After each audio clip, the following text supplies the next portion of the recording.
La guerra dei parrucchieri e la confusione sui centri commerciali. Gli acconciatori che hanno il negozio nelle gallerie commerciali possono aprire o no nel weekend? La norma parla chiaro, no. Eppure, nel primo sabato del Veneto in arancione regna il caos.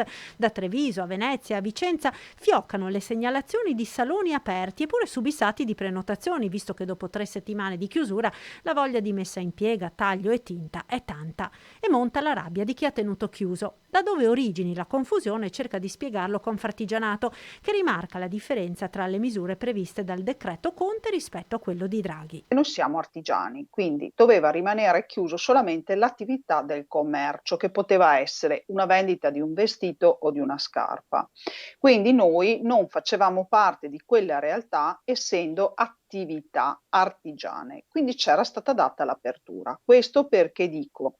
Perché ora invece nel decreto che hanno emesso Draghi proprio è esplicito che le attività di servizi alla persona all'interno dei centri commerciali c'è la chiusura. Quindi nel weekend parrucchieri chiusi nei centri commerciali, un'ingiustizia, dice Confartigianato, che ha già avviato una raccolta firme per l'equiparazione delle attività dentro e fuori la grande distribuzione.